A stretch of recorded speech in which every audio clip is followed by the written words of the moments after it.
My book, Happy Campers, 9 Summer Camp Secrets for Raising Kids Who Become Thriving Adults, is not just the story of my own camp, but is the story of many camps all over the world who are promoting the social and emotional growth of kids through intentional strategies. This bonus episode is a recording of one of my Happy Campers interviews with a camp director from one of the day and resident camps who were in my series that was originally aired on Facebook Live and is also available in video form on my website at sunshine-parenting.com. Enjoy this conversation with a camp director who runs an amazing program.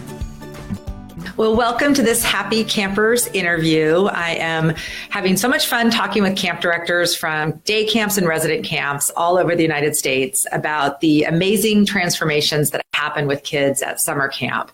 Particularly, we're talking about the social and emotional growth and the character traits kids develop and how camps can partner with parents and really help them raise kids who become thriving adults. So today in the series, I'm really happy to be interviewing Allison Meshberger from Gold Arrow Camp. This is a camp that I know quite well. But for today's interview, I'm interviewing Allison about Gold Arrow Camp. So I am purely the interviewer today. But this is the camp where I've actually spent the last 34 summers. So I do know Gold Arrow quite well. So I'm excited today to welcome Allison Meshberger to the podcast. Welcome. Yeah, thanks for having me here for this interview. This is great. It was easy for us to get to each other today. Yeah.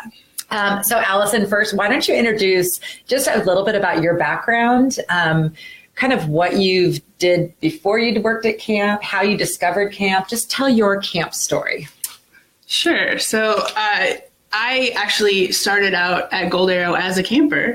I was 8 years old and I was really excited to come to camp. I went to a lot of camps as a kid, and this was definitely my favorite, the one I came back to the most, for many reasons.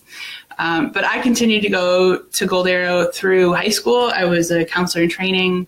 As soon as I was in college, I wanted to work on staff, and so I was a counselor that first year after my freshman year of college. And it actually led me to change my major. I started out in college wanting to major in science. I thought that was the career path for me. And one summer as a counselor at camp, and I just knew I needed to work with kids. Most importantly, I needed to be at camp. So I actually changed my major to education so that I could have my summers free to come to camp. And I ended up as a teacher for 5 years. Really enjoyed that, enjoyed the time in the classroom, but camp was really the motivator behind that. And so it's really my passion and where I get a lot of joy and just absolutely love everything that we do at camp, certainly. And I was lucky enough to bring my husband, Soy, to camp as well, and kind of indoctrinate him into the camp life. He did not grow up going to camp as much. So it's been a fun family adventure. Okay, so I want to hear, first of all, the school where you worked in Colorado Springs was really a unique school. What was the name of it? And you were teaching 6th grade, is that right? Yeah, I was teaching 6th grade. That was part of the elementary school, and it's called the Classical Academy. It's a fantastic charter school focusing on classical education and just wonderful character-based education. It was a wonderful experience, great school. I learned so much about working with kids and had just a wonderful experience there. I remember you telling me about reading aloud to the kids. Were there some books that was part of the curriculum there? Yeah, so every year there were specific books we had to read aloud to the kids, even at 6th grade, which certainly going into it was surprising for me that would be a requirement at 6th grade. That it seemed like the kids were too old, but you know what? They loved it, and we bring that into camp as well. We read to all of our campers before bedtime at night, and even those high school kids, they love it. And I really learned that there. I learned that is very important, but certainly as part of the curriculum there, that was pretty key. Yeah, that's so great. I don't know if you remember this, but how you used to introduce yourself when you were teaching, but you would come to camp for the summer? Sure. I think what you're alluding to is I would tell the staff every year that that I was a camp director, and in the off season, I was a teacher. So yes, even though a majority of my time was spent teaching, certainly for me, I felt like the summer was where my passion was and where I felt like I was making the most difference. So what areas do you focus on now at camp? Where is your kind of role? What do you like to do most at camp? Sure. So kind of all along, I've been on the activity side of camp. I did do a little stint as a group counselor at the end of one summer, but for the most part, I kind of focus on the activities. My biggest passion is on the water. Luckily, half of our activities are on the water. So I'm very, very much interested in all those water activities. But I just like to kind of help with staff training, kind of making sure that everybody has the good teaching skills to kind of instruct the activities. I love to hire the staff and train them when they arrive at camp. That's a really big passion area for me. And certainly just kind of making sure that all the things are operating as we really want them to. That's my goal in the summer. It seems like you also have a lot of interest in the kind of junior counselors and like the younger kind of coming up future staff people. What do you like working with them? What are some of the things you do with them during the summer? You know what? I really do love working with the junior counselors, and I think it's an important place for me to be involved because we really are training those kids to be counselors. And so every minute I invest with them is really going to pay back in huge ways when they become staff members. And so it's a great opportunity for them to really test out their leadership ability and just kind of learn about the other side of camp. And so one of the things that I do with them is lifeguard training, which is something that I really enjoy. I do that with the staff as well. But I can train them as lifeguards and really kind of get to know them through that process, get to know how they operate, how much grit they really have, whether they can dig down deep and stay in the lake for hours at a time, just performing rescues. It's a lot of fun. But anytime I get to spend with the junior counselors, I think is really just a lot of fun and a big benefit, certainly as they become counselors. And seeing them as we've hired them back has been really great. They do learn a lot in that program. So I think it's certainly worth all of our time to put a lot into that program. Sure is. So let's talk about Gold Arrow. So for people who don't know Gold Arrow, why don't you talk about where the camp is located, how many campers come, how long they come for, ages, just all that kind of basic information to tell people about Gold Arrow. Sure. So we're located in Central California, kind of in the mountains above Fresno. It's a traditional outdoor camp, so we offer all the activities that are kind of non-competitive, but traditional when you think of camps: sailing, horseback riding, rock climbing, all those really kind of high excitement, fun activities, but again, the non-competitive focus. Our campers are about 6 to 15 are the ages that the campers are. We take kids all the way through the first year after high school starts. So after 9th grade is their last year as a camper. We do have a couple teen programs available as well, the junior counselor program. And then we also have something called the Outdoor Leadership course, which is an extended backpacking program with some leadership training and some opportunities for campers to really develop their wilderness skills and leadership in a nice small group setting. So that's kind of the teen program aspect. So with the teen programs, do kids for the junior counselor or the outdoor leadership program, do kids have to have been campers younger, or can they just come in new? Like, so if a parent has a teenager, are either of those programs available to teens who haven't been to camp before? Sure, that's a great question. So the junior counselor program is available only to people who've been campers before. We do rely on them to help younger campers, and they need to have just a basic familiarity with camp and understand our philosophy and kind of the rules and their way around camp. So that's a really important part of that program. The Outdoor Leadership course is actually offered for any campers, even if they've not been a camper in one of the other programs. Most of the campers, I think, are returning campers from just being in our regular 2-week program, but certainly it is open to other people as well. Okay. But for the regular, and what are the regular session lengths? Like when do most kids come for how long? Sure. Most kids come for 2 weeks. That's our main program. We have 4 2-week sessions. Before that, we have a 1-week water sports specialty camp on our Shaver Island Outpost, which is quite a blast and a huge part of camp. Certainly, I'm sure we'll talk about that later. And then at the end of the summer, we do have a 1-week program as well. We call it mini camp. And it is mostly geared towards some younger campers who are just trying out camp for the first time. Certainly our goal with that program is for campers to try it once or twice, fall in love with camp, and then come to the regular 2-week program. We just can't possibly offer everything to them in that 1 week. So the 2-week program is what we specialize in, and I think what the best experience is for campers. But if they're not quite ready, or even maybe if the parents aren't quite ready for 2 weeks of camp, then mini camp is a good way to kind of get their feet wet and see what they like. Okay, great. So I think you covered everything about the basics about camp. I'm wondering now, just in terms of for parents kind of thinking about camp, what's kind of the philosophy or focus of camp? What is it that that you think like draws most people to Gold Arrow and makes it a good fit for some kids? I think there are so many things that draw parents to Gold Arrow, but I think for the most part, the part of the philosophy that is really important and really central for us is just the relationships. And that's relationships with peers, relationships with counselors and campers, and just really focusing on real, authentic, face-to-face relationships without technology, and just building up kids' social skills and their confidence and being able to navigate these social situations that we all encounter in real life, and just really giving them the confidence to do that well. So what are some of the things that you do to just kind of help kids or like train the counselors or help the kids foster friendships or become better at making friends and keeping friends while they're at camp?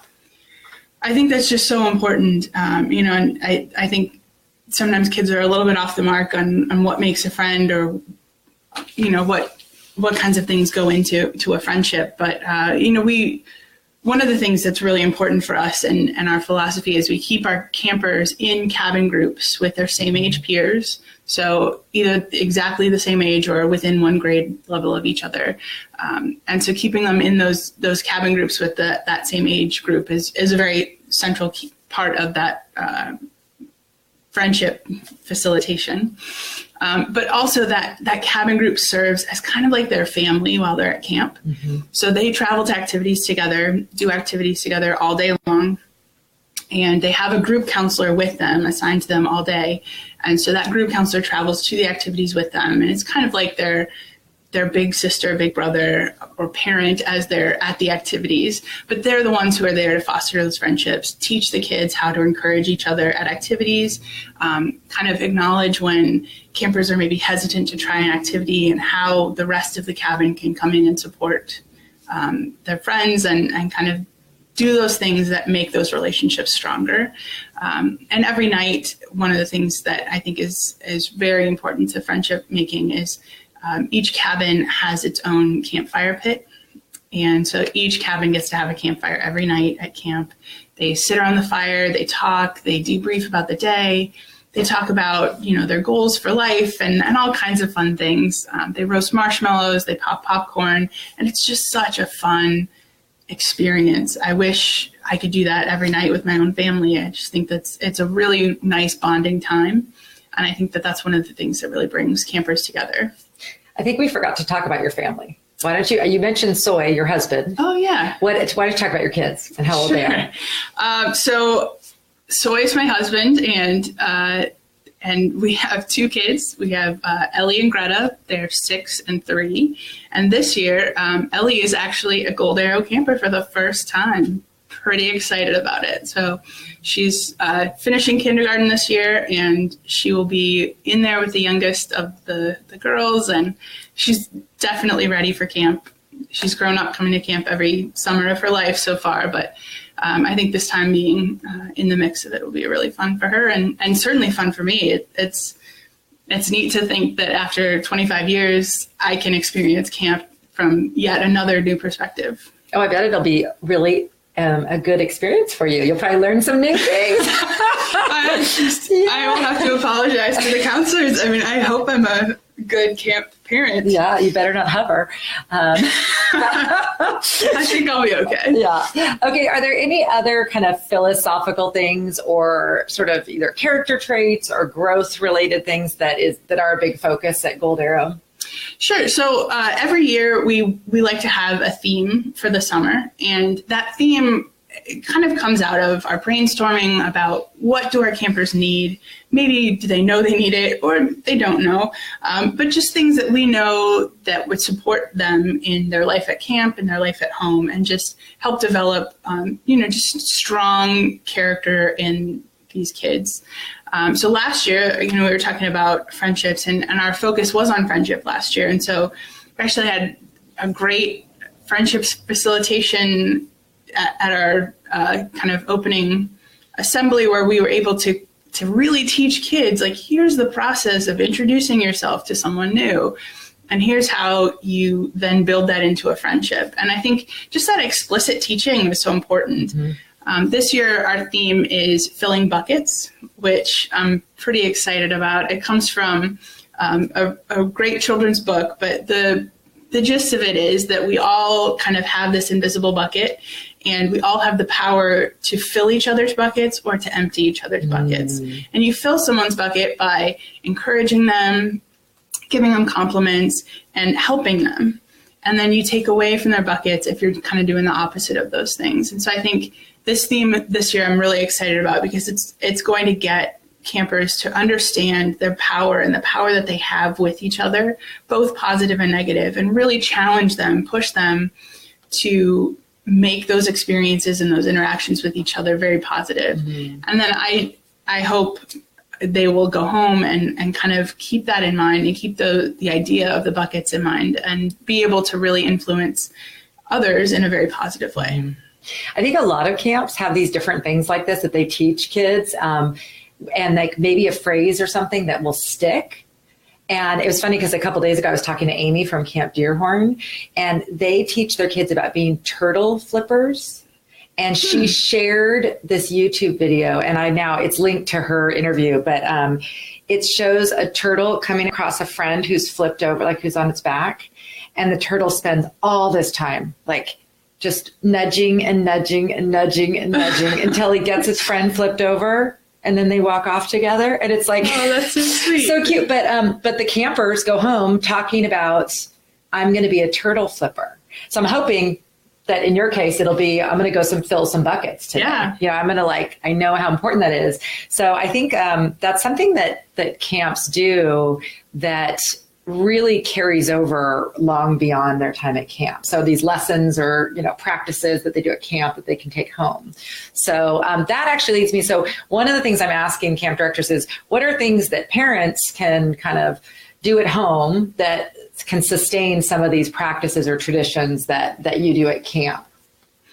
I think certainly just being aware of what the themes are each summer, and just asking about the experience at camp, and just kind of talking with their kids about, tell me about your counselor. And what we hear from parents is that kids will talk about camp all year.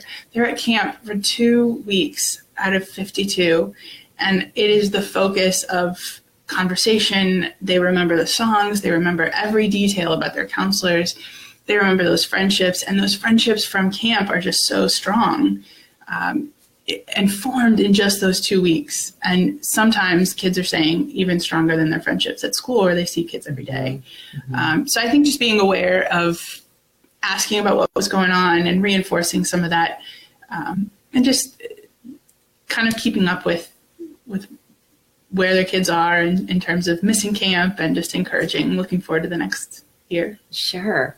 Okay, so what else have I asked about? You talked a little bit, you mentioned the Shaver Island Outpost. Mm-hmm. So where is the main camp located? What's that location? And then... Sure. So we're located on Huntington Lake. We have about 1.5 miles of shoreline along Huntington Lake.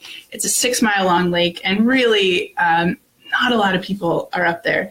It's most people stop at Shaver Lake, which is about 30 minutes down the mountain from us, because it's lower in elevation, easier access, and a lot more opportunities for the public, more rentals and restaurants and things. Huntington Lake, beautifully abandoned in the summer, and we take advantage of that fully. It's a great sailing lake. There's consistent wind coming from the same direction every day. Good, strong wind. It's a nice, long, narrow lake, so lots of opportunities to sail up it. We certainly do that every day. So our main location is at Huntington Lake. 30 minutes down the mountain, we have an island at Shaver Lake. So Shaver Lake is more of a round lake. Size-wise, it's smaller than Huntington. It is a little bit warmer, which is exciting. And also the air temperature is warmer at Shaver. It's closer to the valley, so that boost in temperature, I would say it actually gets hot at Shaver, whereas it doesn't really ever feel hot at main camp. But Shaver, we have this island outpost there, and it is one of the highlights of a 2-week session. Our older campers, so everyone except the youngest age group, will spend 1 or 2 nights out on Shaver Island. They go with just their sleeping bag, a change of clothes, pretty rustic. We do have generators for power out there, and we have porta potties as our toilets. Don't have running water. It's really a kind of a fun, rustic camping experience within the greater camp. But the kids sleep out on the beach under the stars. Really fun kind of experience for them with that. And the only thing we do there, the water sports. So kneeboarding, wakeboarding, water skiing, and some wake surfing as well. And so campers are really able to hone their skills and work on progressing in those areas. And also it's just really fun to sleep out on the beach, to kind of have the more camping meals together, and to be out on the boat and in the water for multiple hours every day is a real treat. It's something I worked at Shaver when I was a counselor as well. And it's just one of those unique, fun places in camp. When you describe it, it doesn't sound that glamorous, and it's not. There's no glamour whatsoever, but I think that's what makes it so fun and so charming and such a fun part of what we do at camp. You mentioned with the outdoor leadership course, backpacking. Is there any other backpacking or out of camp type experiences besides Shaver? Yeah, so we actually have our 2 middle age groups. So we have four age groups total. We have our 2 middle age groups go out on backpacking trips, just a 24-hour trip. It's actually not even quite 24 hours, but they usually either leave from camp or we take them in a van to a location just a couple miles from camp, and sometimes they'll even hike back in. But they go on just maybe a 3-mile backpacking trip. Not a lot of gear involved because they're not going very far. So it's a really fun introduction to backpacking. And with the older kids, we give them an opportunity to sign up to go on a little bit of a longer trip when they really love it. But those backpacking trips are really important. We do teach them the leave no trace principles, teach them how to be good stewards of the environment, and we follow all those ideas as we're out there on the trail, making sure that we're not disturbing other people and nature. But they get to go out backpacking. They get to cook their meals over a fire or a camp stove, and just kind of play, have a little bit of unstructured free play in the woods, which I think is just so valuable and kids don't get enough of. Sure. But they get to spend their 24 hours away from camp, hike back in. It feels like a really big accomplishment. It's a lot of fun. A lot of the campers really love it, even the ones who are more reluctant to go on a hike. The hike is certainly not difficult. And the most fun is once you get to the campsite and kind of setting up their beds and just kind of having that nature play. Sure. So you mentioned earlier about how like the kids go to activities with their group. What if a kid really doesn't want to do something? Like they just, they would rather not do whatever it is, sailing. Do they have to do it? Like, how does that work?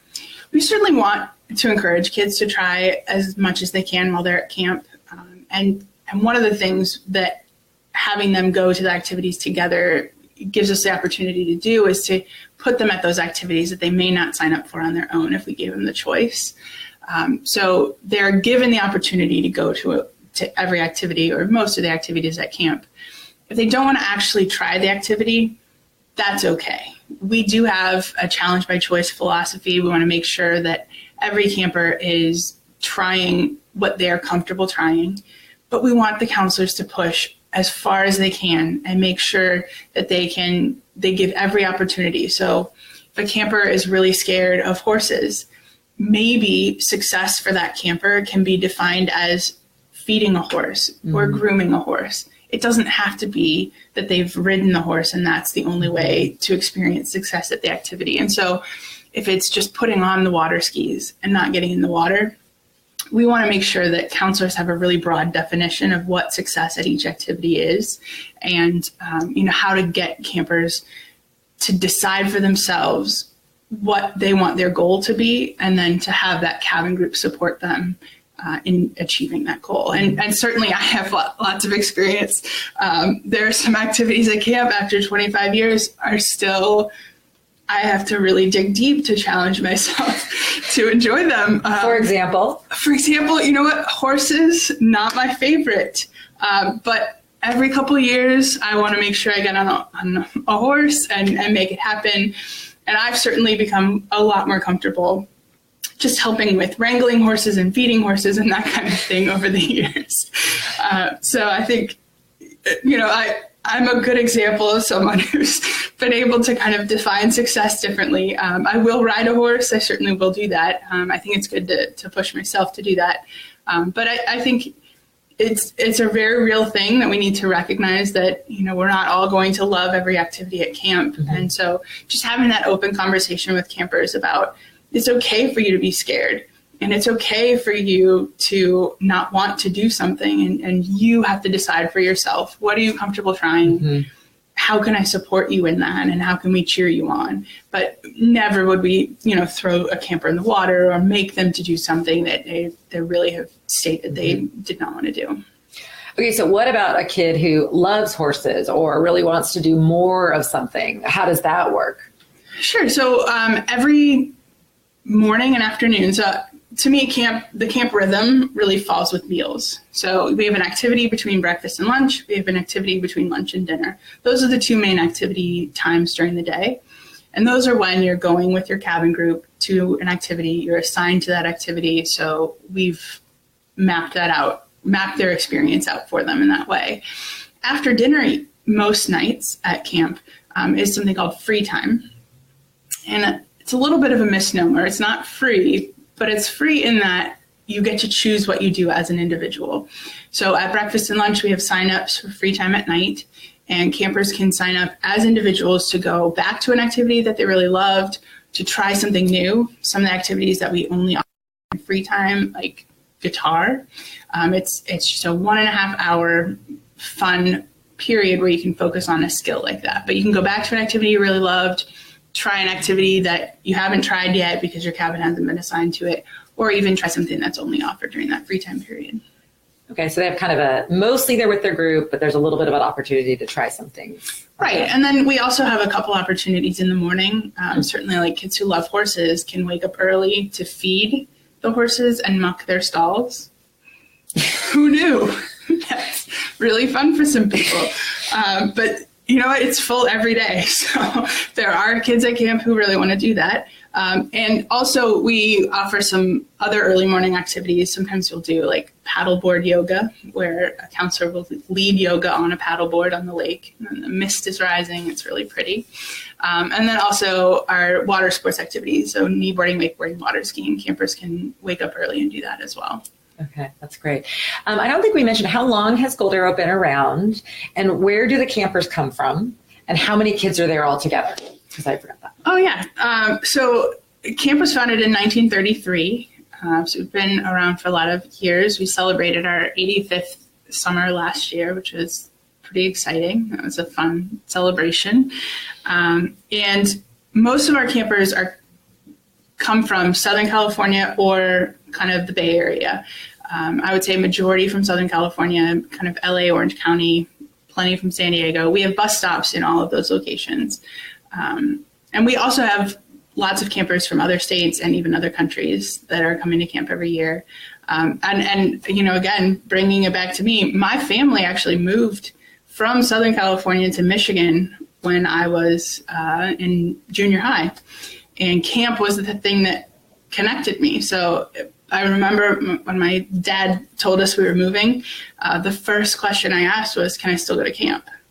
And so I think we have other families that are kind of in that same situation. And certainly there's no barrier, but we have lots of campers from kind of across the country and other countries as well that have found us for however they've done it, but they certainly come back every year.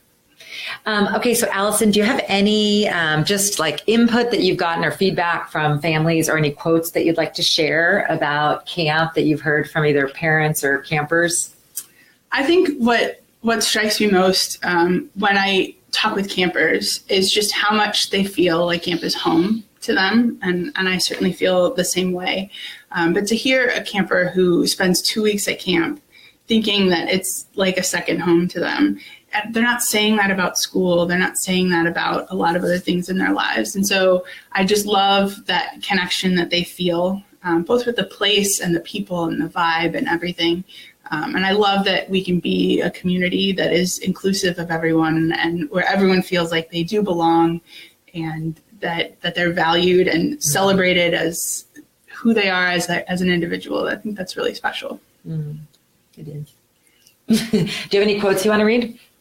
I don't, but I realized I never answered your question about how many kids are at camp. Thank you. At once. So we have about 310 kids at camp in a regular 2-week session. We have 31 cabins, 8 to 10 campers in each cabin. So we'll have up to 310 kids at a time. Our 1-week session at the end of the summer is typically smaller. We only have about 150 kids during that program. Mm-hmm. And then that 1 week at the beginning of the summer when we're on Shaver Island is only about 40 kids. They get so much boat time and so much fun. How many, you said 8 to 10 kids in each cabin. How many counselors are in those cabins? Typically, definitely 2 is as a minimum, but usually we have 3 counselors, sometimes even 4 counselors. Again, one is that group counselor who goes around to the activities with the kids. The other counselors that are in the cabin are called activity counselors. They're the ones who are instructing the activities, but they still sleep in the cabin with the kids. They eat meals together with that cabin group on the dining porch. They have their own designated table to sit together. And they spend campfire time and rest hour and all the downtime with their cabin. So they're very much still a huge part of the cabin life and the experience for the kids. Yeah, that's great. Okay, so if people want to find out more about Gold Arrow, where do they go? I think a great place to start is goldarrowcamp.com. Our website is great. We just actually had a little redesign, so it's even better than it used to be. Also on social media, and I think just give us a call. We love to talk with prospective camp families. We love to do visits to homes, and we also have some informational parties kind of in the spring leading up to the summer. We have one in the LA area and then one in the Bay Area as well. Okay, great. Well, thank you so much for coming on the Happy Campers interview series. I think I did a pretty good job of holding myself back from answering my own questions. Yes, thank you. Okay. Thank you so much for joining me for this Happy Campers interview bonus podcast episode. If you're interested in learning more about how you can bring home some of the magic of summer camp, I'd love for you to pick up a copy of my book, Happy Campers, 9 Summer Camp Secrets for Raising Kids Who Become Thriving Adults. It's available for pre-order now and comes out on May 7th. And you can find more information about it on my website by going to happycampersbook.com. To thank you for pre-ordering the book, I have a couple of fun freebies. The first of which is the first chapter, Camp Secret Number 1, Connection Comes First. I'll also send you an invitation to join my private Facebook group that's called the Happy Campers Book Club, where we'll be sharing resources, videos, and conversation about raising kids who become thriving adults.